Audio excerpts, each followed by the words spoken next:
If we look at the list of the most popular Romanian movies, it may not be surprising that none of them match any movies from any lists of the best Romanian movies of all times, since popularity does rarely coincide with aesthetic criteria. However, it may be surprising to notice that, with very few exceptions, all of the most popular Romanian movies are historical movies that were made during the communist era, whether based on a scenario written by an official historian, such as the Dacians, the Column, Michael the Brave, or on a historical novel like Neamușul Măreștilor. This may be, as we choose, quite perplexing or quite enlightening if we think of Thomas Elsesser's assertion that, I quote, "The specificity of a nation's cinema might therefore be most readily accessible via the genre that its audience preferred, which is why genre is an indispensable category for any sociology of national cinema." Elsesser underscores the importance of spectatorship dimension, pointing at its importance when it comes to, I quote, "understanding how historical spectators understand film." End of quote. Romanian cinema illustrates what I would call a fascinating case because of its evolution from early times to nowadays, and also because of this spectatorship dimension and how it was used by filmmakers as well as by the official political or cultural discourse. For several decades, Romanians had access to only one official narrative of their past and even of their present. Everything was either black or white, and there was no place for in-betweenness, nuance, questions, or hesitation. This unique narrative contaminated all genres, from history books to feature films, monumental painting or sculpture, poetry, or children's literature. One may say that there was a symbiotic relationship of sorts between official history and film, in the sense that historical films were presented and used pedagogically. Teachers would take students on field trips to watch historical movies as if these were evidence or documents, and discussed them as if they were immediate carriers of historical truth, meant to be read au premier degré, at face value, with no distance, with no questioning. Movies like Michael the Brave or Mircea or the Dacians were proposed almost like tableaux vivants that tried to incarnate or mimic images from chronicles, paintings, or even poems or monuments that were, in their turn, perceived not as representations themselves, but as a form of direct access to historical absolute truth. This was meant to shape the spectator's view of their past and of their present, and as a propaganda tool to make them naively perceive fiction film as undebatable document or evidence, fiction as history, and actors playing a part as real-life role models. In a collection of jokes from the communist era, there is this joke. Now, I know that trying to translate jokes is both difficult and not funny, but I'm not trying to be funny now. So coming back to the joke, a child is asked by his history teacher, who was Michael the Brave? Michael the Brave being this very important and glorified Prince of Wallachia, who for 1 year in 1600 ruled over Wallachia, Transylvania, and Moldavia, and this turned him into a symbol of the ideal of Romanian unity. There's a Michael the Brave statue here in Cluj, and the street was named after him, and so on. But coming back to the joke, who was Michael the Brave? The child answers with confidence, Amza Pelea.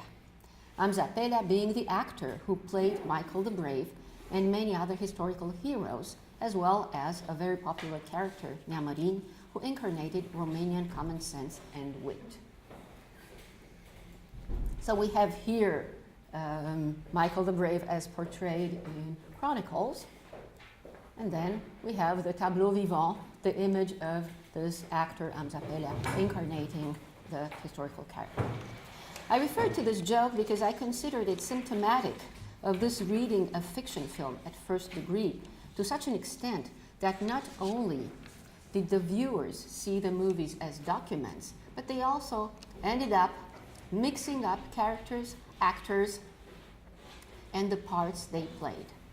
In such movies, the viewers could recognize figures, facts, tropes familiar from other genres, official history books, songs, paintings, and reciprocally, official history would be confirmed by this as seen on TV or as seen in a movie process.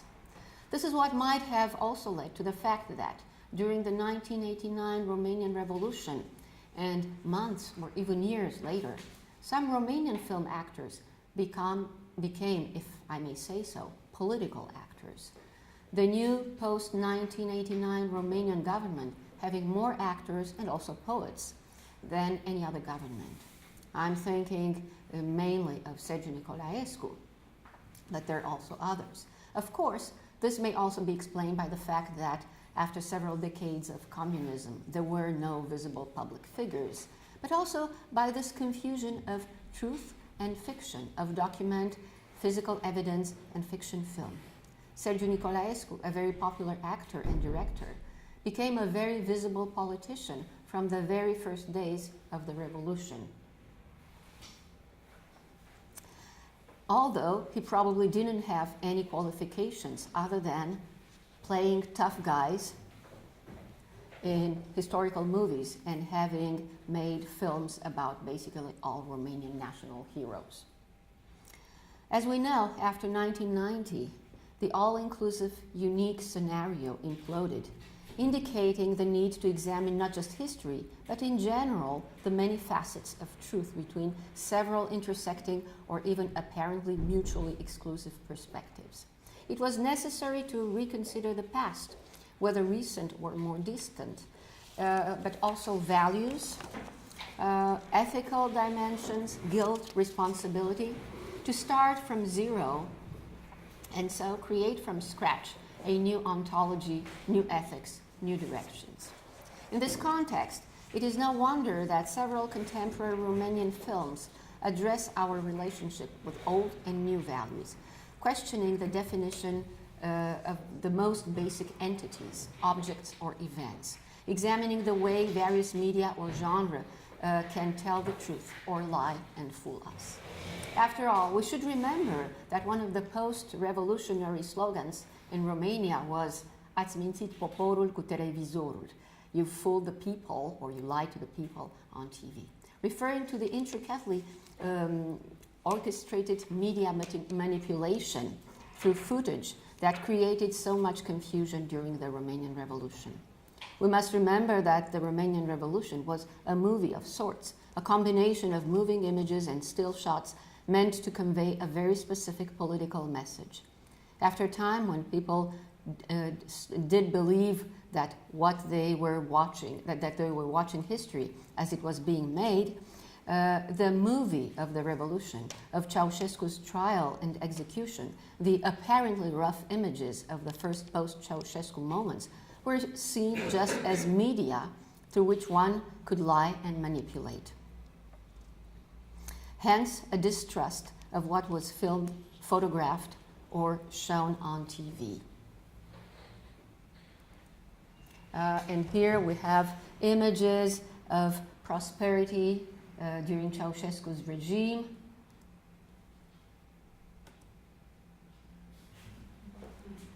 I'm sorry. Which was all staged. During the communist regime, in official pictures, Ceausescu was made to appear taller, his wife's legs were made slender, and actually this image manipulation becomes the topic of one of the stories in Cristian Mungiu's movie Tales from the Golden Age, in the part called The Legend of the Official Photographer, in which the official photographer has to doctor up Ceausescu's picture, and when he messes up, all the newspapers as source of the only official truth have to be stopped and destroyed in order to prevent the people from having access to the real truth. It is also after the revolution that the mechanism of hiding unpleasant realities and creating propaganda images of fake bliss and prosperity is revealed and widely discussed. From this perspective, what was not seen was often what was real, or what was visible actually hid something that needed to be uncovered. What could be seen on film, on TV, on the radio was just a smoke screen that covered poverty, repression, disease, censorship, and injustice. The ontological and ethical necessity of redefining and examining what was and what is appears to haunt several post-1990 movie makers, like Radu Muntean, Corneliu Porumboiu, Cristi Puiu, Cristian Mungiu, and many others. Radu Muntean's The Paper Will Be Blue, or Corneliu Porumboiu's 1208 East of Bucharest. I think that it is interesting the fact that the original title of this one being A fost sau nu a fost, was it or wasn't it, are just two examples. While very different as genre and in their approach, one is a somber, tragic, non-linear, multifaceted narration of the December 1989 events, while the other is a quite static comedy in which a TV host and his two guests are trying to decide what is a revolution and if what their small town had could be referred to as a revolution. Both movies try, each of them with a different approach, to question or reconstruct history, what happened during the nights of confusion and tragic chaos of December 1989. Porumboiu's 1208 East of Bucharest is also a humorous mise en abîme of the televised revolution, as well as a self-ironic reference to contemporary film. Although these movies are not using actual footage, they open the way for other movies that question the idea of seeing history in just one way, that show a multifaceted perspective of the past. The most striking example is obviously Radu Jude's 2017 Dead Country, which he calls a collage movie and some call a cinematographic essay. Unlike most of the contemporary Romanian movies, The Dead Country is not about recent past, nor about the present, but about Romanian nationalism in the 30s and the 40s. Jude's film is a combination of archive photographs from the 30s and 40s, recordings of patriotic and military songs or political speeches from the same time, and excerpts from a Jewish doctor's diary, in which each entry comments on the gradual ascension of nationalism in Romania. The three threads, to use Jude's term, that is photographs, the audio, and the written diary. In the movie, the diary is read out loud.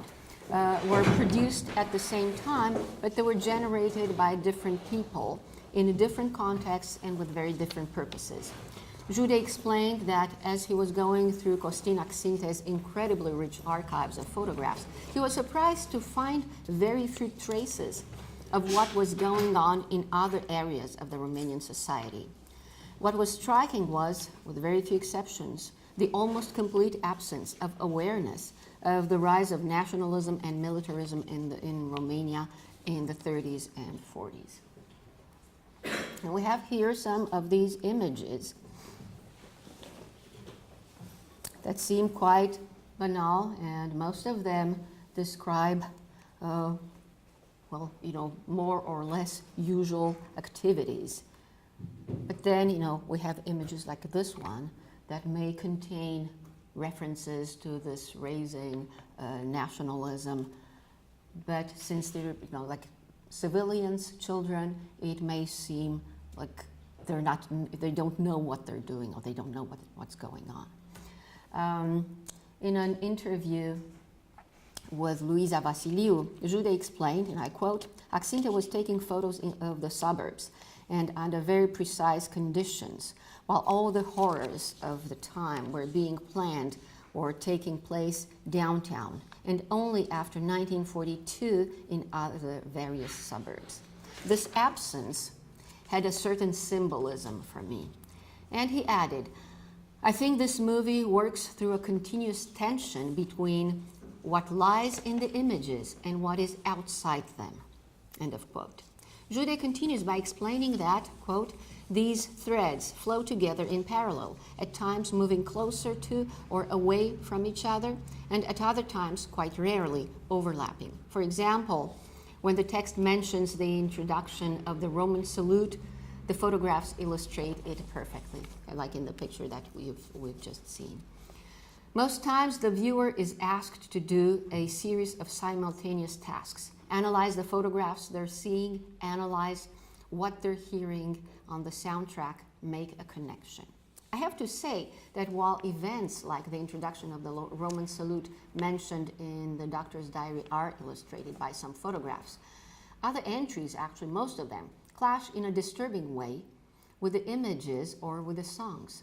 Jude explains that the viewer is supposed to analyze the photographs and the soundtrack and make a connection. But we may say that quite often the attempt to make a connection has to lead to a disturbing contradiction or lack of connection that shed lights on something that is absent. There are many pictures that are innocuous. Children posing for family pictures, men showing hunting trophies, women at the beach, people living their ordinary lives, performing ordinary tasks, engaging in ordinary peaceful professions, bakers, seamstresses, school teachers, or even acrobats like we've seen. Such images create a stark contrast with a more and more alarmed tone of the Jewish doctor's diary entries, and with the military and nationalist songs that the viewer has to decode, finding meanings in this contrast and in this absence. Radu Jude's movie is a very complex, threefold interweaving of image and soundtrack that plays on contrast and absence, on what is seen and what is missing, on what is heard and what is not. And I consider that his is a peak in a technique that is actually quite present, only not to the same extent, in many contemporary Romanian films. His movies deal with the way we look at history in the sense that, in the sense of what Antoine de Bec said about Godard's film, and I quote, "Cinema is the art that gives shape to history because it is the one that can show a historical reality by arranging its fragments according to an original and aesthetic organization through mise en scène." End of quote. At the same time, Radu Jude's movie pushes the viewer to critically reflect upon what we are shown, what we are told, so do many other contemporary movies, which have some crucial moments in which the soundtrack contrasts, ironically or tragically, with the images, whether they are about recent past or present. If the movies from the communist era had soundtracks that were supposed to be consistent in tone, theme, and message with the images, many of the post-1995 films from Mungiu's 4 months, 3 weeks, 2 days, or Beyond the Hills to Marian Crișan's Morgan to Corneliu Porumboiu's Police Adjective have the same disturbing contrast of what is seen and what is heard. In Cristi Puiu's Death of Mr. Lazarescu, the character of Dante Lazarescu dies after going from his sordid apartment to cold ambulances to dark hospitals where he is treated with no compassion. The soundtrack that accompanies his death is an older Romanian love song interpreted by a popular Romanian singer, Margarita Păslaru, Cum e oare dragostea? What is love like? In Corneliu Porumboiu's Police Adjective, as the main character in a scene that could be seen as the very image of loneliness, is eating his soup in real time. The soundtrack is another old love song, Nu te părăsesc iubire, I won't leave you, my love.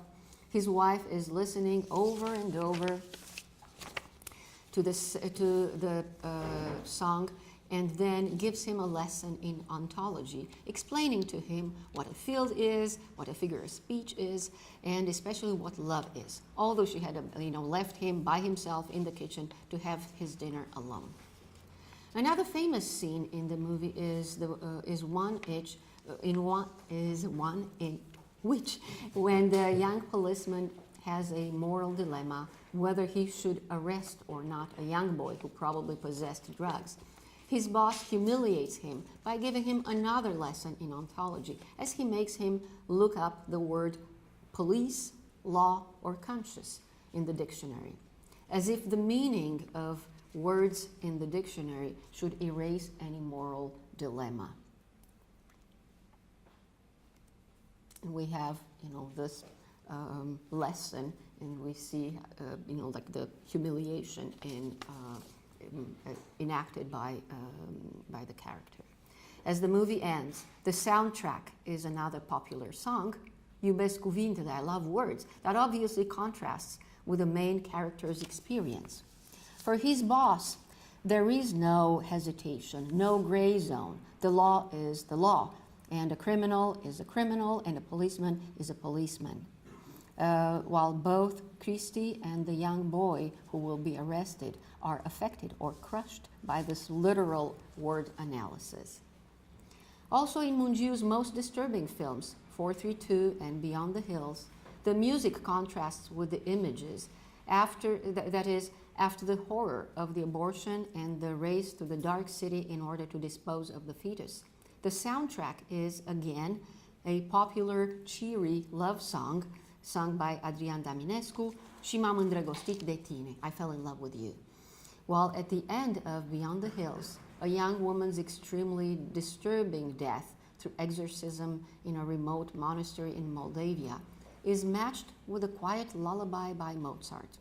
In an article about this movie, Cristina Bursan said that the soothing music at the end helps the viewer recover from the intensity of the movie. But I would say that this is more consistent with the disturbing contrast between soundtrack and images that I mentioned in the other examples. I would like to give one more example, Marian Crișan's Morgan. As the main character will try to help a Turk cross the border illegally into Hungary so that he can continue his travel to Germany and retrieve his son, the radio in his car is playing a kitsch folk song, Hai bade să ne dăm mâna ca vagoanele cu șâna. An approximate translation would be let's hold hands, or let's be together like the train and the rails. This cheesy theme of union may seem confirmed by the frequent images of Nelu and the Turk riding the motorcycle or performing banal actions together, peeling potatoes, watching TV, going to a soccer game together. But it is contradicted by what happens, because in the European Union, there's still borders and laws. Brotherhood and human feelings are not sufficient, and Nelu will be arrested for his well-intentioned attempt. These songs have in common the fact that they are contrasting with the images, and especially with the ending.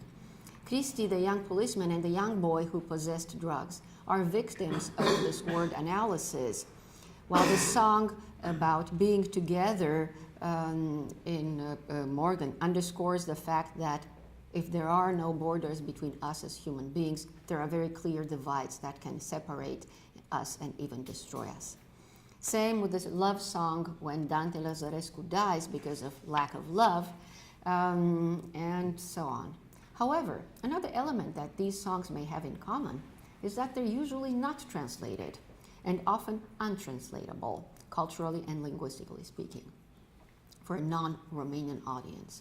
They may tell a lot to a Romanian audience for whom they are familiar, or to whom they are familiar, but not to a non-Romanian audience. Most of these songs are at the very end of the movies as a conclusion, some of them even during the closing credits, when many spectators might have already left the theater anyway. But their deliberate presence, their constant contrast with the images or with the narrative, show that, on one hand, contemporary Romanian cinema is not, as some have said, made only for international film festivals, since these songs can only be decoded by Romanians. On the other hand, through these contrasting media, they draw the attention to what is not seen, reminding the viewers to search for what is ignored, forgotten, or hidden. Thank you.